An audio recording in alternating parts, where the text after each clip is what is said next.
अस्सलाम वालेकुम, मेरा नाम है रिज़वान और आप देख रहे हैं नेक्स्ट डे सॉल्यूशंस का यूट्यूब चैनल। आज का हमारा 21वां लेक्चर है और आज के इस लेक्चर में हम 2 छोटे-छोटे टॉपिक्स को कवर करेंगे।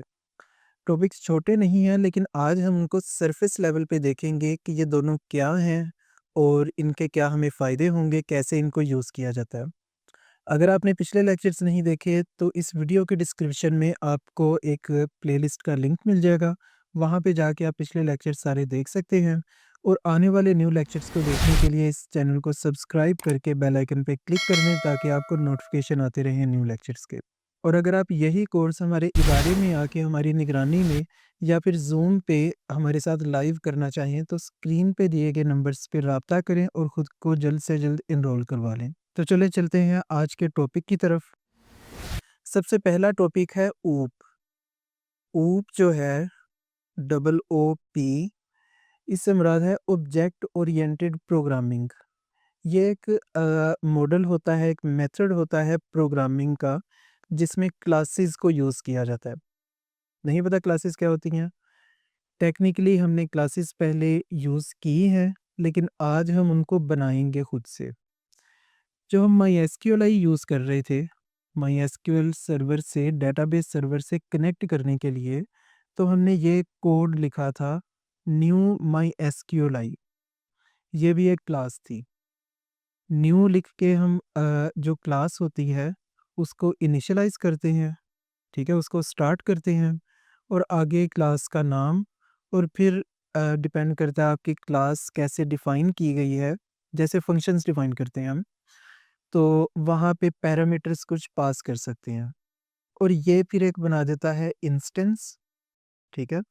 और उसको हम वेरिएबल में स्टोर कर लेते हैं और इस वेरिएबल की अगर हम बताएं कि टाइप क्या है, तो ना तो ये स्ट्रिंग है, ना तो ये इंटीजर है, ना बूलियन, ये होती है ऑब्जेक्ट। तो आज डाटा टाइप भी हमने एक और पढ़ ली। आपको याद होगा पीएचपी की डाटा टाइप्स इन पीएचपी।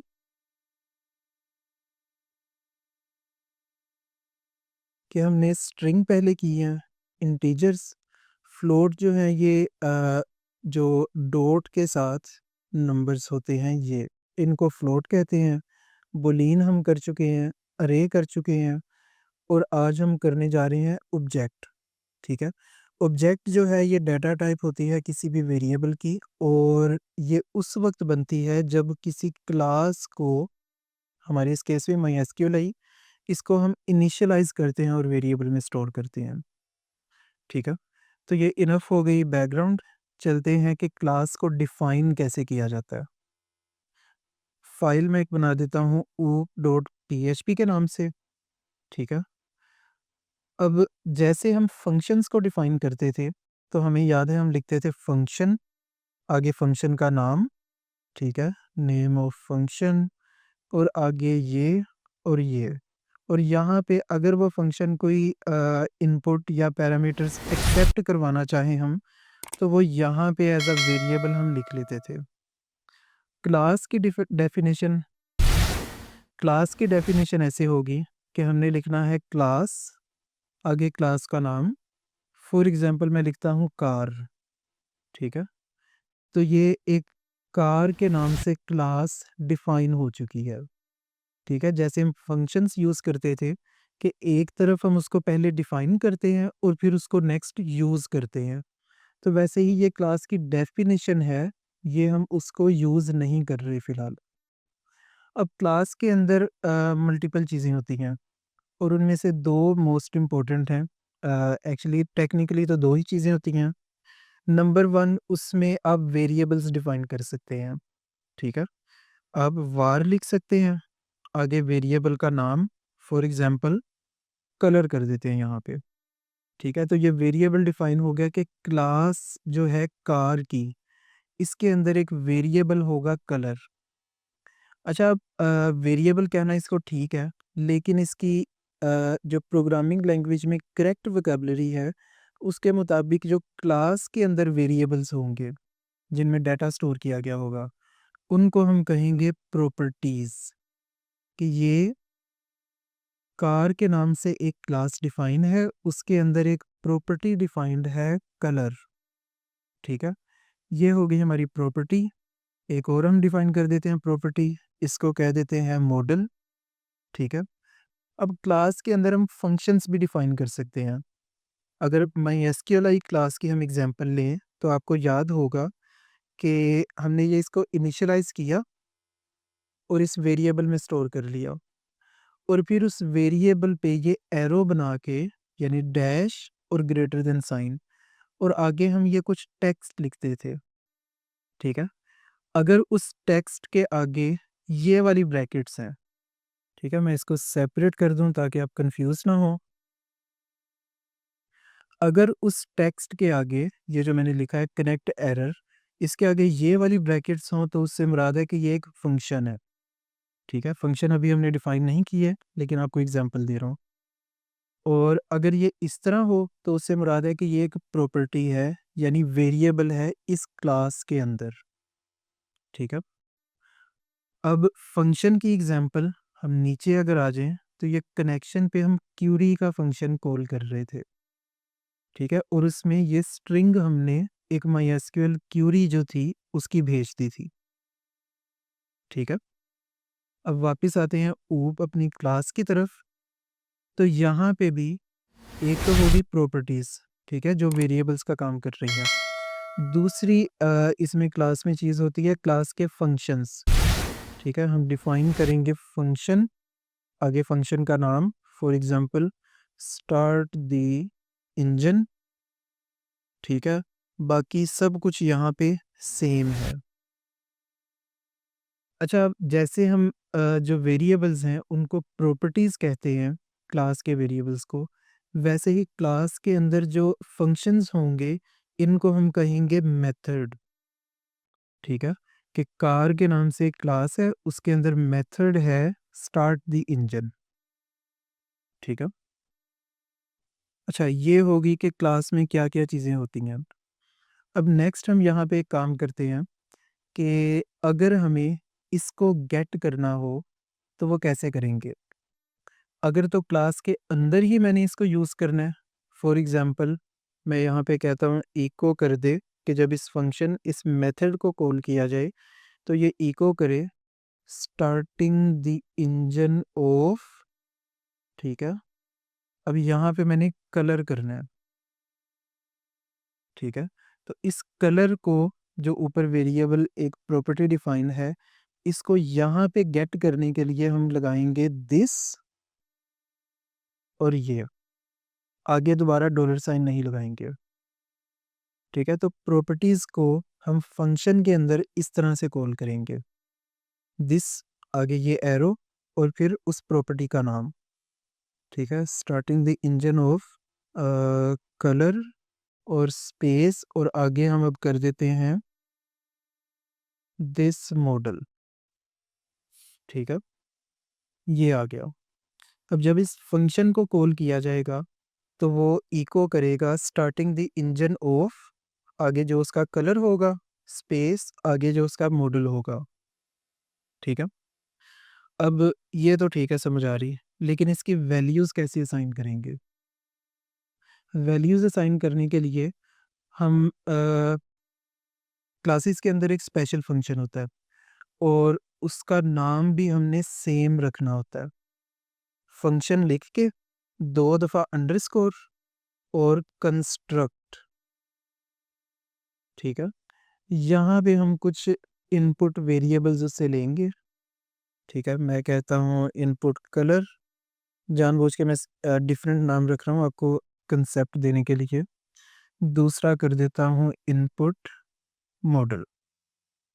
ठीक है, और ये कंस्ट्रक्ट का फंक्शन आपको कॉल करने की ज़रूरत नहीं होगी, ये ऑटोमेटिकली बाय डिफ़ॉल्ट कॉल हो जाएगा जिस वक्त आप इस क्लास को, कार को इनिशियलाइज़ करेंगे, जैसे हम यहाँ पे कर रहे हैं फर्स्ट लाइन में। ठीक है, अगर कंस्ट्रक्ट का फंक्शन ना हो तो आप किसी भी क्लास को, मैं इधर कहता हूँ माई कार के नाम से वेरिएबल, और इसको करता हूँ न्यू कार। तो अगर कंस्ट्रक्ट का फंक्शन ना हो तो आप उसको इस तरह से इनिशियलाइज़ कर सकते हैं। अगर कंस्ट्रक्ट का फंक्शन हो, तो आप उसको यहाँ पे ये जो इनपुट्स हैं, इसकी वैल्यूज़ देंगे, जैसे हम यहाँ पे इधर वैल्यूज़ दे रहे थे। तो मैं इधर वैल्यूज़ देता हूँ कलर के लिए, मैं इसको कह देता हूँ ब्लैक और इसको कह देता हूँ किया, ठीक है? अब ये क्या करेगा, जैसे फंक्शंस काम करते थे कि आपकी क्लास एक जगह पे डिफाइंड है, लेकिन जितनी दफ़ा आप उसको यूज़ करते जाएँगे उस फंक्शन को, तो वैसे ही वो उसको रीयूज़ करता रहेगा कोड आपका। तो मैंने एक ये बना दिया ये वेरिएबल, दूसरा एक और कर लेता हूँ अनदर कार, ठीक है? White Honda. तो अब दोनों जो हैं वो सेपरेट काम कर रहे हैं, ठीक है? Number 1 concept. नंबर 2 कांसेप्ट ये कि जैसे फंक्शन के अंदर जो हम वेरिएबल्स यूज़ करते हैं, यानी यहाँ पे, तो वो उधर ही रहेंगे। वैसे ही ये जो हमने पैरामीटर्स अभी पास किए हैं, ये 2 ब्लैक और किया, ये दोनों कहाँ पे रहेंगे? ये आगे वेरिएबल, ठीक है? इसको यहाँ पे इको कर लें या कुछ भी कर लें, ये क्या करेंगे, इस कंस्ट्रक्ट के फंक्शन के अंदर ही यूज़ किए जा सकते हैं। अब यहाँ पे हमें क्या करना होता है, हम करेंगे, आपको याद है हम कलर को जो ऊपर प्रॉपर्टी डिफाइन है कैसे एक्सेस करेंगे? दिस कलर, ठीक है? इसी तरह दिस मॉडल। अब इनकी वैल्यूज़ यहाँ पे असाइन कर देंगे। ये आ गया, ठीक है? और ये आ गया।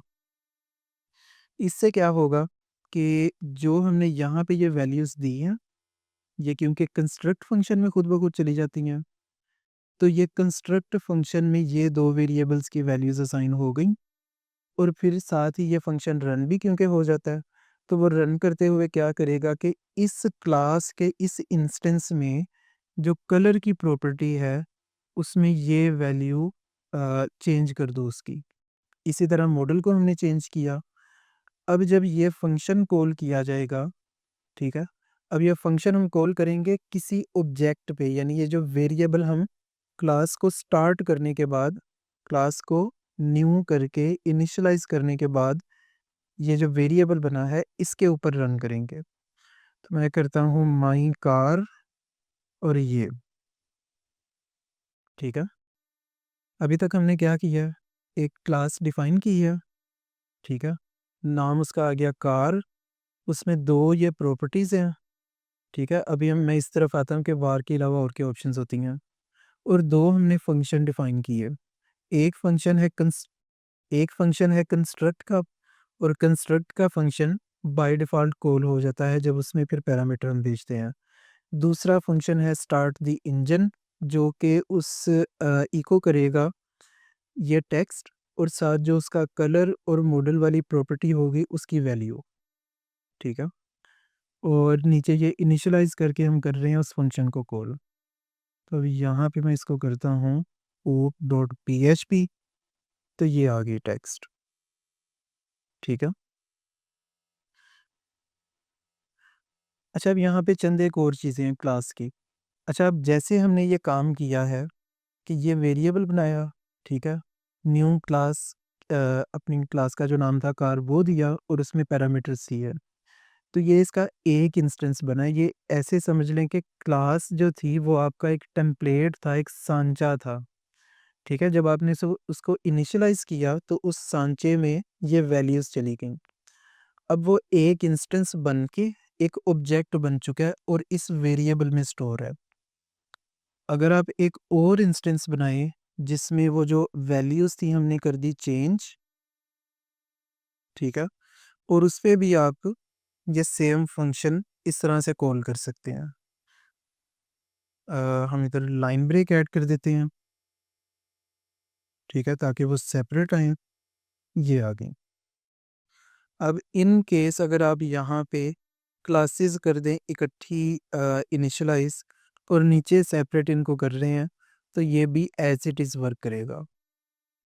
अच्छा, अब क्लासेस का सब्जेक्ट जो है ओप का, ये है तो बहुत लेंथी, लेकिन आज क्योंकि हम सरफेस लेवल पे इसको कवर कर रहे हैं, तो ये तकरीबन आधा आपका काम हो चुका है। बाकी आधा जो है वो ये है कि हर प्रॉपर्टी, ठीक है, जैसे ये कलर या मॉडल, और हर फंक्शन आपकी जो है क्लास के अंदर, यानी मेथड, इनकी आप विजिबिलिटी सेट कर सकते हैं, इनकी परमिशन सेट कर सकते हैं। मैंने इसको किया वार, ठीक है, तो ये एक्चुअली है पब्लिक यहाँ पे। अगर बाय डिफ़ॉल्ट आप वार करें तो ये पब्लिक होगा। पब्लिक से क्या मुराद है? मैं नीचे सारे इस कोड को करता हूँ कमेंट, ठीक है। अब माई कार के ऊपर इसको मैं करता हूँ कलर जो है, इसको इको करो, तो ये आ गया ब्लैक, ठीक है। सेम जैसे हमने यहाँ पे कनेक्ट एरर को किया हुआ है MySQL की एग्जांपल में। अब अगर तो जो वेरिएबल है, जो प्रॉपर्टी है, उसका या वार से इनिशियलाइज़ किया गया और या पब्लिक है वो, ठीक है, तो ये है पब्लिक प्रॉपर्टी। तो ये इस तरह से एक्सेसिबल होगी क्लास से बाहर भी, ठीक है। क्लास से बाहर से मुराद है कि क्लास के अंदर, जैसे हम यहाँ भी इसको यूज़ कर रहे हैं, ये एक डिफरेंट चीज़ है। जो हम ये कर रहे हैं ना, उसको इनिशियलाइज़ होने के बाद उसका जो ऑब्जेक्ट बन जाता है, उसको फिर अंदर से प्रॉपर्टी को एक्सेस करना, चाहे इको कर रहे हों और चाहे हम यहाँ पे मैं इसको करता हूँ पर्पल, ठीक है। उसको मैंने कर दिया चेंज और फिर नीचे कर रहा हूँ इको, तो ये पर्पल हो गया इको। तो अगर उसको क्लास से बाहर यूज़ किया जा रहा है, चाहे उसको सेट किया जा रहा है या उसको यूज़ किया जा रहा है, तो अगर वो पब्लिक होगी तो ये होगा। दूसरी 2 होती हैं, एक प्राइवेट, अब ये एक्सेस नहीं कर सकता इसको, ठीक है। अब ये सिर्फ़ इसी क्लास के अंदर एक्सेस होगा। ये एरर आ गया। वो कह रहा है can not access private property car के अंदर कलर की इन फलां-फलां 26 नंबर लाइन, यहाँ पे, ठीक है। ना मैं उसका कलर चेंज कर सकता हूँ उस प्रॉपर्टी की वैल्यू, और ना उसको इको कर सकता हूँ, ठीक है। उसको एक्सेस ही नहीं कर सकते। एक होगी पब्लिक, ठीक है, वो आपको क्लियर है कि जिसमें आप इसको क्लास से बाहर यूज़ कर सकते हैं। दूसरी होगी प्राइवेट, इसमें होगा कि क्लास से बाहर यूज़ नहीं कर सकते, सिर्फ़ उसी क्लास के अंदर यूज़ होगी। एक तीसरी प्रॉपर्टी होती है जो आज मैं आपको एक्सप्लेन नहीं कर सकूँगा, लेकिन थियोरेटिकली मैं आपको बता देता हूँ, वो होती है प्रोटेक्टेड। प्रोटेक्टेड से मुराद है कि ये क्लास से बाहर, हम इसको करें ज़रा इको, क्लास से बाहर ये यूज़ नहीं होगी, लेकिन, ठीक है, ये एरर आ गया। अगर इसी क्लास को कोई एक्सटेंड करे किसी दूसरी क्लास के साथ, ठीक है, ये टॉपिक थोड़ा-सा अभी हम आज इसको कवर नहीं कर रहे, लेकिन वैसे आपकी जानकारी के लिए कि जैसे हम बना रहे हैं कार की क्लास, ठीक है, तो वैसे ही एक और क्लास बन सकती है एसयूवीज़, फ़र्ज़ किया, और ये एक्सटेंड करती है कार को, ठीक है। तो ये एक क्लास के ऊपर एक दूसरी क्लास बन रही है। इसको डीपली हम कवर नहीं करेंगे, लेकिन प्रोटेक्टेड प्रॉपर्टी जो है, ठीक है, प्रोटेक्टेड प्रॉपर्टी इस क्लास में भी यूज़ हो जाएगी और कोई और क्लास जो इसको एक्सटेंड करे उसमें भी यूज़ हो सकती है, एक्सेस हो सकती है, ठीक है। अब जहाँ तक बात है कि मैं इसको कर देता हूँ प्राइवेट, ठीक है, इसको भी कर देता हूँ प्राइवेट, लेकिन ये फंक्शन जो है ये बाय डिफ़ॉल्ट पब्लिक है। अब फंक्शन के भी लिख सकते हैं पब्लिक, प्राइवेट, एटसेट्रा, ठीक है। तो ये बाय डिफ़ॉल्ट होते हैं पब्लिक, मैंने अब इसको ऐसे भी कर दिया पब्लिक।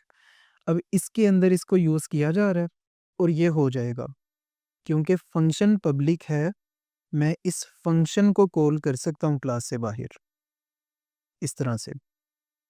और वो फंक्शन अगर किसी प्राइवेट प्रॉपर्टी को यूज़ कर रहा है, चाहे इको करवा रहा है, चाहे उसका कलर चेंज कर रहा है, this colour is equal to purple.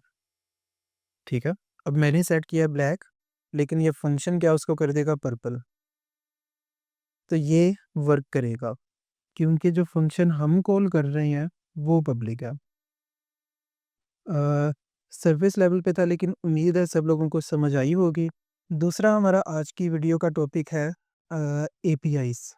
APIs क्या चीज़ है, कैसे इसको यूज़ किया जाता है प्रोग्रामिंग में, पीएचपी में, और इसके क्या फ़ायदे हैं, ये सारा हम देखेंगे। तो नंबर वन क्वेश्चन कि एपीआई है क्या चीज़। एपीआई शॉर्ट है एप्लीकेशन प्रोग्रामिंग इंटरफेस, और ये दो एप्लीकेशंस आपस में कम्युनिकेशन कर सकें इसके लिए यूज़ की जाती है। कम्युनिकेशन से मुराद, फ़र्ज़ किया आप एक वेदर की एप्लीकेशन बना रहे हैं, मोबाइल ऐप, वेब ऐप, कुछ भी, लेकिन आपके पास ना तो वेदर सैटेलाइट है, ना इसकी इंफॉर्मेशन है कि इस वक्त लाहौर में क्या वेदर है, आप रडार नहीं लगा सकते। तो आप फिर क्या यूज़ करते हैं, कोई और एप्लीकेशन जिन्होंने बना के रखी हो और जिसकी एपीआई अवेलेबल हो, उसकी एपीआई आप अपनी ऐप के अंदर यूज़ करते हैं। ठीक है, और वो एपीआई आपको डाटा फिर फराहम करती है। आप उसको कहते हैं कि इस लोकेशन की वेदर इस वक्त क्या है, और वो आपको बताएगी। ये एक बेसिक सी एग्जांपल है। कई किस्म की एपीआईज़ होती हैं, जैसे स्ट्राइप की एपीआई पेमेंट के लिए, पेपाल की, इसी तरह फेसबुक की एपीआई। आप देखते हैं कि पोस्टें ऑटोमेटिकली क्रिएट होती हैं, फेसबुक के बोट्स बनते हैं, व्हाट्सएप की एपीआई। तो आज के इस लेक्चर में, ये सेकंड पार्ट में, हम इसको देखेंगे कि एपीआई जो है एग्जांपल के लिए वेदर की, कैसे हम यूज़ करेंगे अपने कोड के अंदर। तो ये हो गया इंट्रो। अब आ जाते हैं कि एपीआई को यूज़ कैसे करते हैं। एक वेबसाइट है openmeteor.com, ये फ्री में आपको एपीआई प्रोवाइड करते हैं वेदर की। ठीक है, मैं यहाँ पे आया और इधर आपको इनकी एक एग्जांपल मिल जाएगी। ठीक है, कि आप इस यूआरएल पे जाते हैं और वो आपको उसका वेदर बता देगा। ठीक है, मैं आ जाता हूँ रीड द डॉक्स, और यहाँ पे इनकी डॉक्यूमेंटेशन है सारी, कि आपने आवरली वेदर गेट करना हो, फोरकास्ट या टाइम इंटरवल, कोऑर्डिनेट्स कौन से हों, या लिस्ट में से आपने जाना है किसी जगह पे। ठीक है, मल्टीपल आपके कोऑर्डिनेट्स। तो ये सारी यहाँ पे ऑप्शंस उन्होंने दी हुई हैं। थोड़ा सा अगर आ जाए हम नीचे, यहाँ पे एपीआई डॉक्यूमेंटेशन, तो इधर वो बता रहे हैं कि ये है उनका एंड पॉइंट। एंड पॉइंट से मुराद कि कौन सा यूआरएल है जिसको आपने हिट करना है एपीआई से डाटा गेट करने के लिए। ठीक है, openmeteor.com, यहाँ पे इन्होंने कहीं ये भी मेंशन किया होगा, ये कि यूआरएल उसका ये है। ठीक है, api.openmeteor.com, और आगे ये उसका एंड पॉइंट है, कंप्लीट। ठीक है, इधर अगर जाता हूँ तो वो मुझे कहेगा अ, इसने रिस्पॉन्स ही नहीं दिया। लेकिन अगर आप इसकी डॉक्यूमेंटेशन पढ़ेंगे तो आपको पता चलेगा। एपीआई डॉक्यूमेंटेशन, ये वो बता रहा है कि ये सब पैरामीटर्स हैं, टेबल फॉर्मेट में उसने दिखाया। लैटिट्यूड और लॉन्गिट्यूड फॉर्मेट इसकी है, ये फ्लोटिंग पॉइंट होंगे, यानी डॉट वाली इंटीजर जो वैल्यू होती है नंबर की, और ये रिक्वायर्ड है। ठीक है, इस वजह से इसने कुछ रिस्पॉन्स नहीं दिया, और डिफ़ॉल्ट इसकी कोई वैल्यू नहीं। इसी तरह एलिवेशन आवरली हो या ना, ठीक है, डेली, करंट, ये सारी इसकी आ रही हैं ऑप्शंस, जो एपीआई को हम पैरामीटर साथ भेज सकते हैं कि इस लोकेशन की, इस तरह की मुझे जो है वेदर की इंफॉर्मेशन चाहिए। तो हम यहाँ पे लैटिट्यूड, ठीक है, एग्जांपल पहले देख लें हम। यहाँ पे एपीआई डॉट लैटिट्यूड इधर आ रहा है और लॉन्गिट्यूड आ रहा है। ये दो हमने डॉक्यूमेंटेशन में देखा कि रिक्वायर्ड हैं। तो अब इनको मैं यहाँ पे ये अगर करूँ तो ये मुझे इस तरह से रिस्पॉन्स देगा।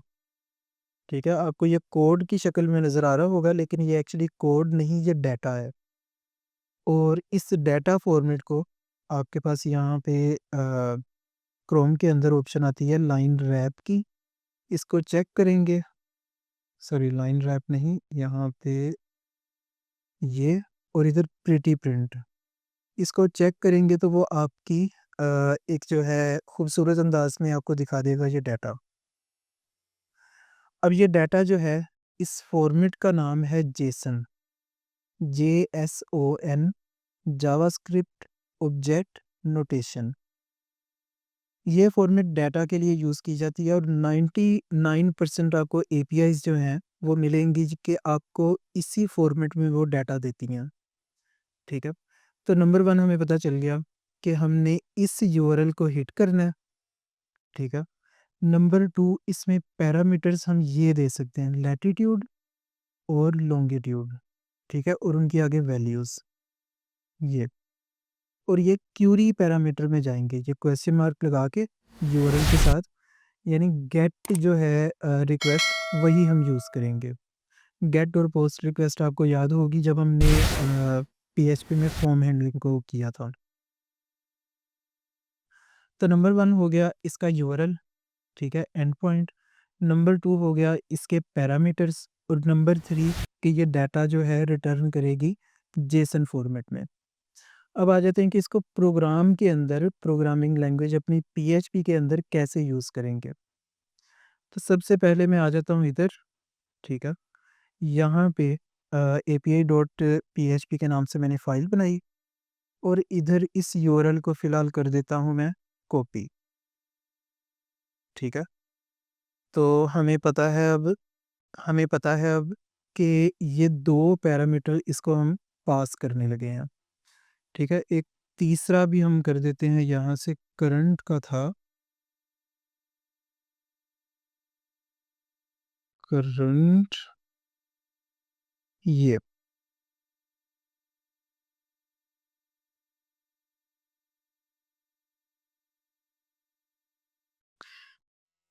इसकी इसने एग्जांपल नहीं दी कि करंट में वो बता रहा है कि स्ट्रिंग जाएगी अरे की, रिक्वायर्ड नहीं है, डिफ़ॉल्ट इसकी कोई वैल्यू नहीं। और इधर बता रहा है a list of weather variables to get current conditions. तो हमें अब यहाँ पे ढूंढना है कि वेदर के वेरिएबल्स कौन कौन से हैं, तो ये उसने डिफाइन किया। ठीक है, most weather variables are given as instantaneous values. ठीक है, ये आगे सारे वेरिएबल्स।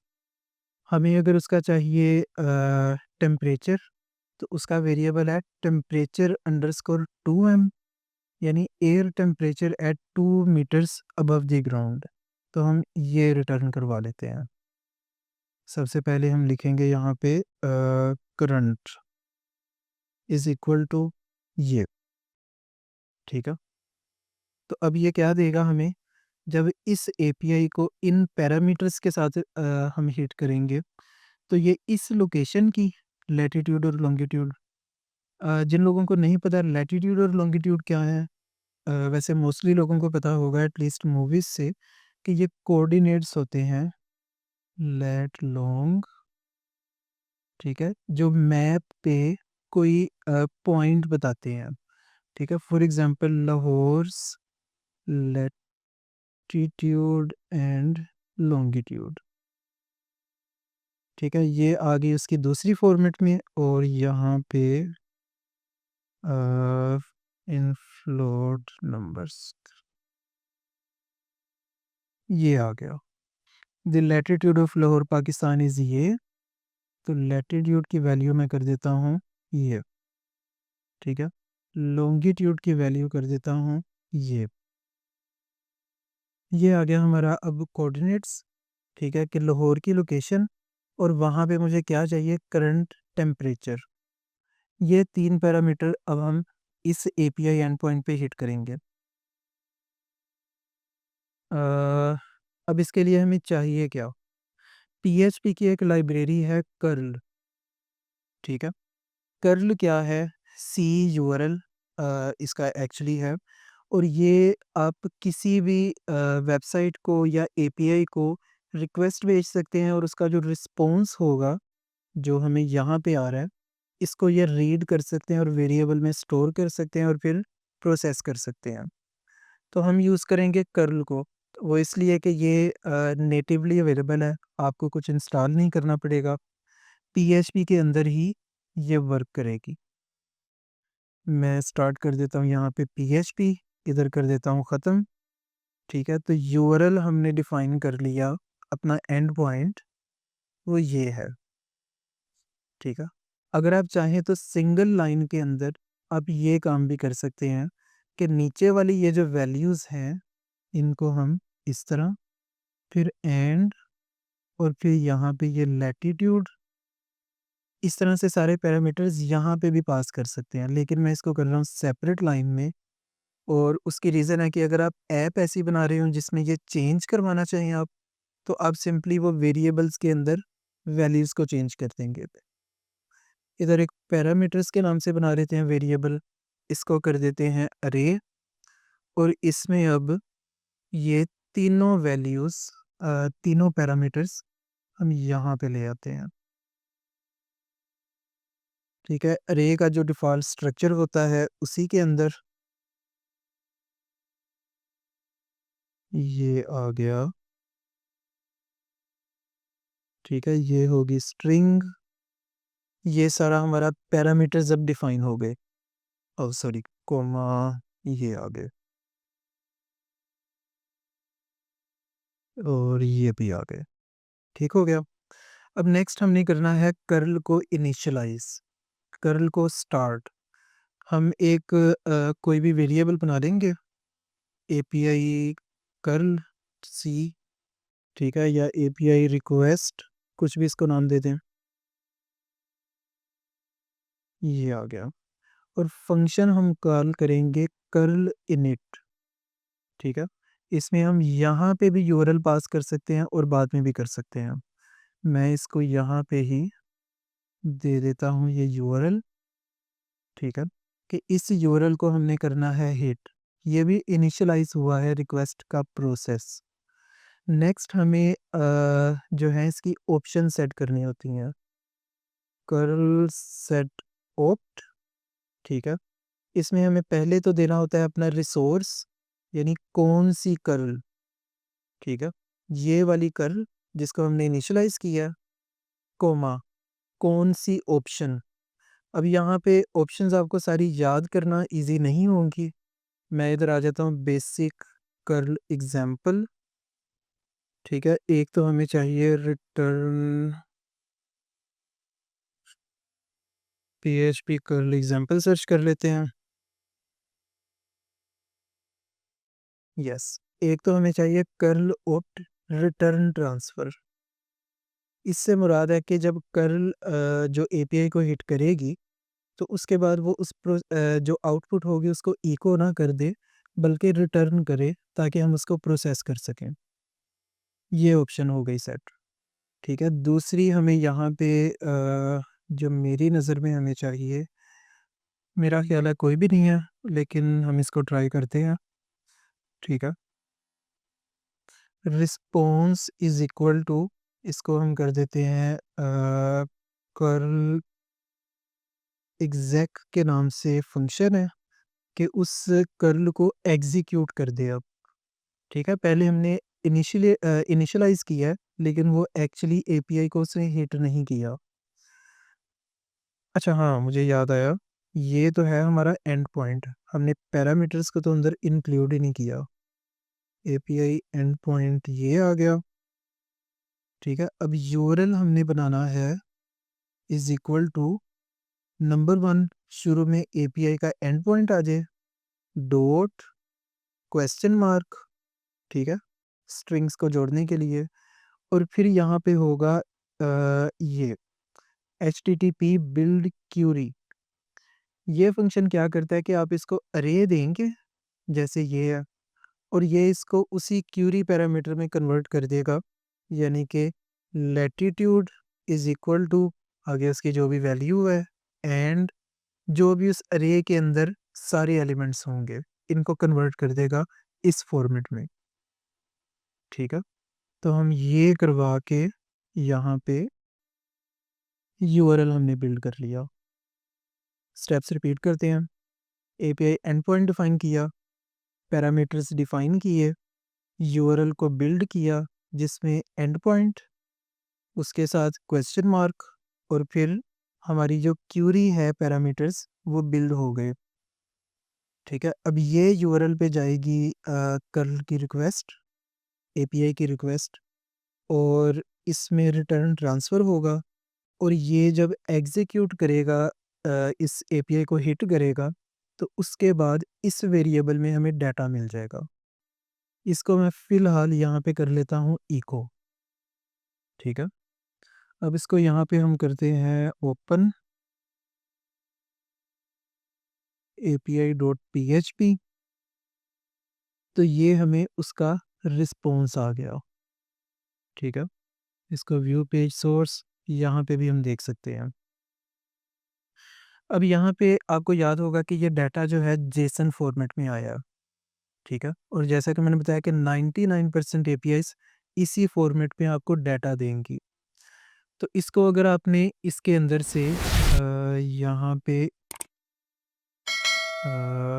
ये टेम्परेचर वो बता रहा है कि इस वक्त लाहौर का है 24.2, और उसका जो है सेंटीग्रेड यूनिट है।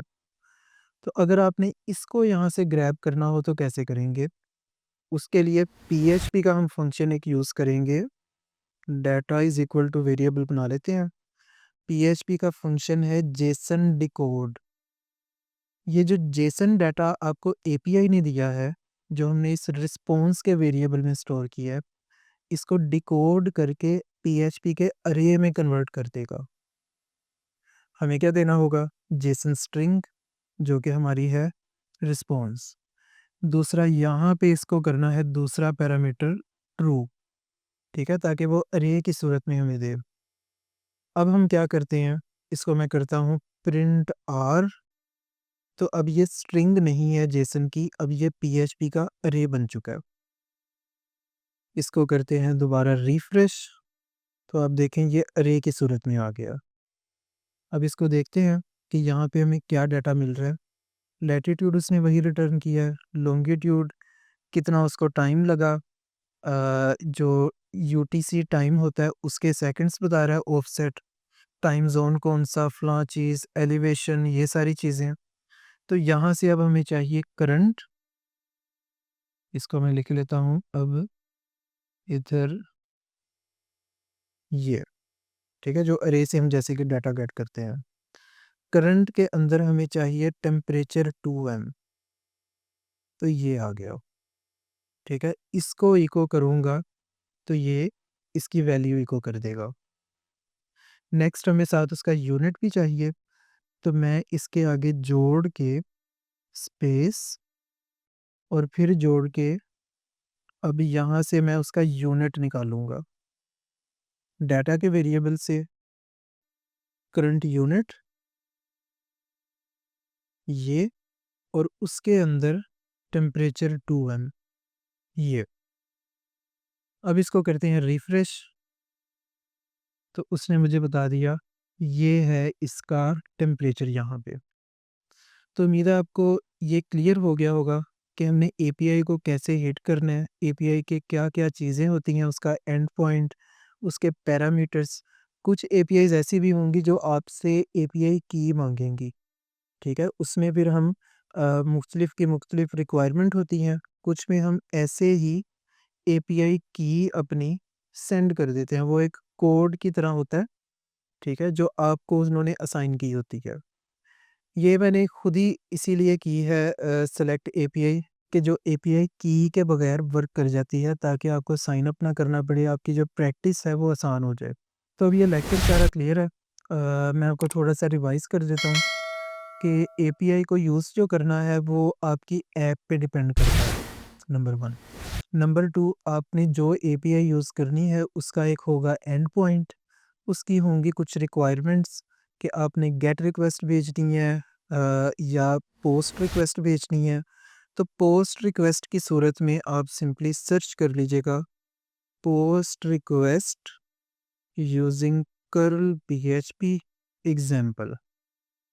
ठीक है, इधर आ जाते हैं। तो ये आ गया वेरिएबल आपने बनाया पोस्ट का जो डाटा है वो। ठीक है, कर्ल इनिट की और उसका ये रिटर्न ट्रांसफ़र ट्रू किया और उसमें एक और ऑप्शन आपने सेट की पोस्ट की फील्ड्स और उसमें वो वेरिएबल दे दिया। उसको एग्ज़ीक्यूट किया, ये आ गया आपको रिस्पॉन्स। अच्छा हाँ, यहाँ पे ये भी ज़रूरी क्या है, जो मैंने नहीं किया कि कर्ल को आप फिर क्लोज़ करें एग्ज़ीक्यूट करने के बाद। ठीक है, हमारा कर्ल का जो रिसोर्स है वो ये है, तो मैं ये यहाँ पे रिप्लेस कर देता हूँ। ठीक है, तो इस तरह से आपकी अगर एपीआई जो यूज़ कर रहे हैं उसकी रिक्वायरमेंट है पोस्ट, तो आप इस तरह से पोस्ट के अंदर डाटा भेज सकते हैं। आपको जो रिस्पॉन्स आएगा आपने उसको अपने तौर पे फिर यूज़ करना है। आपको पता होना चाहिए मुझे क्या इसमें वैल्यू रिटर्न करवानी है, कौन-सी स्क्रीन पे शो करवानी है। ये सारा कुछ डिपेंड करेगा आपके यूज़ केस पे। उम्मीद है सबको समझ आई होगी। अगर समझ आई, वीडियो अच्छी लगी तो प्लीज़ इस वीडियो को लाइक कर दीजिएगा। और अगर आपको किसी चीज़ की समझ नहीं आई या आपका कोई क्वेश्चन है तो प्लीज़ कमेंट सेक्शन में क्वेश्चन कर लीजिएगा। मैं आपको उसका रिप्लाई करूँगा खुद। और आने वाली वीडियो को देखने के लिए इस चैनल को सब्सक्राइब और बेल आइकन पे क्लिक कर दें। इंशाल्लाह मिलते हैं नेक्स्ट लेक्चर में जल्द ही। तब तक के लिए अल्लाह हाफ़िज़।